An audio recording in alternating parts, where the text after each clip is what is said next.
सब कुछ जानने के बाद भी, पूरा सच जानने के बाद भी खड़ी हो गई अंधी राही अपनी ही मां के खिलाफ कोठारियों के हक में।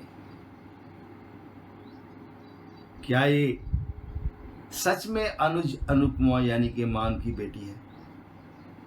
नहीं हो सकती। नमस्कार, welcome to hungry spirits channel. स्वागत है आपका आपके अपने चैनल हंग्री स्पिरिट्स में। बात करते हैं दोस्तों इस अपडेट के ऊपर। पहले वही गुजारिश, वही निवेदन, जिन्होंने अभी तक आपका अपना चैनल हंग्री स्पिरिट्स सब्सक्राइब नहीं किया है, वीडियो के नीचे दिए गए लाल बटन दबा दें और चैनल को सब्सक्राइब कर दें और साथ में बेल आइकॉन भी दबा दें ताकि आपको वीडियोस के नोटिफिकेशन मिलते रहे। धन्यवाद दोस्तों। तो दोस्तों, आपने देखा कि किस तरीके से राही सेलिब्रेट कर रही है, उधर अनुपमा उसकी माँ कितनी दुखी है, कितनी स्ट्रगल कर रही है, कितने मामलों से जो है भिड़ रही है।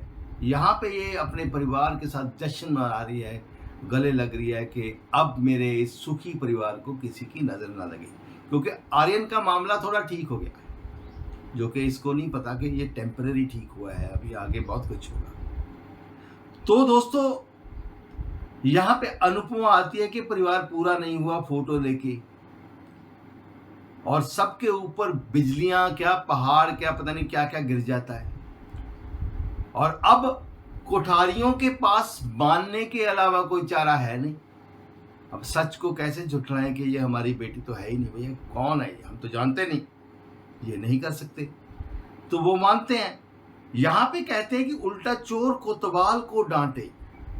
तो ऊंची आवाज करके मोटी बा आगे आती है और कहती है कि तो ठीक है, हमारी बेटी को कोई मारेगा, पीटेगा, टॉर्चर करेगा तो क्या हम उसका साथ देंगे? क्या हम ऐसा नहीं करेंगे? क्या हम उसके साथ ही अपनी बेटी को रखेंगे?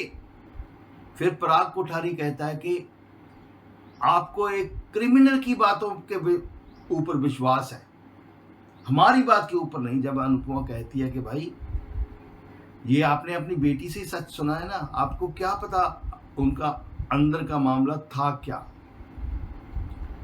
तो आपने तो बेटी के ऊपर ही विश्वास किया।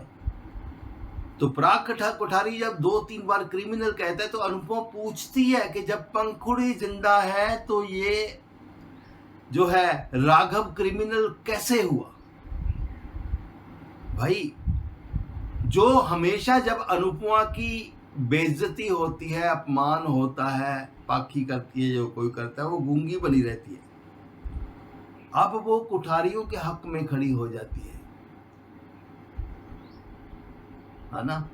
पंखड़ी पंखड़ी पंखड़ी, क्या मम्मी, आपको मेरे परिवार के मामलों में दखल देने को किसने कहा है? आपको उस क्रिमिनल, अनुपमा फिर कहती है वो क्रिमिनल कैसे? उसके लिए आप मेरे परिवार से भिड़ रही हो, उसके लिए मेरे परिवार के खिलाफ जा रहे हो आप। आपको मैं चेतावनी देती हूं, वार्निंग देती हूं कि आप मेरे परिवार के मामलों में टांग अड़ाना बंद करो।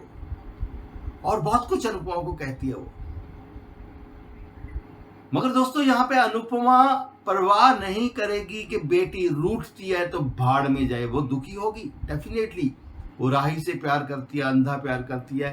क्यों प्यार करती है? पहले से करती तो थी, लेकिन ऊपर से अनुज की एक निशानी के तौर पे वो समझती है। मगर मेरा यहाँ पे सवाल ये है कि क्या अनुज कुपाड़िया जैसा व्यक्ति, जो किसी के साथ गलत होता नहीं देख सकता था, जो कि बड़े ही कोमल दिल का व्यक्ति था, और अनुपमा तो है ही, अनुपमा तो किसी के लिए भी टकरा जाती है, भले ही जानती भी नहीं हो। राह चलते हुए जो व्यक्ति के साथ, उस माँ के लिए उसने राघव को घर पे रखा, सबके कहने के बावजूद भी राघव को वो कितना जानती थी।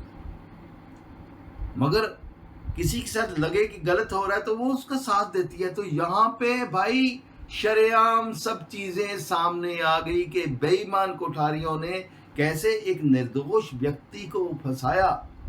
सब कुछ राही के सामने आ गया, फिर भी वो उनके साथ खड़ी है और अनुपमा के खिलाफ खड़ी है।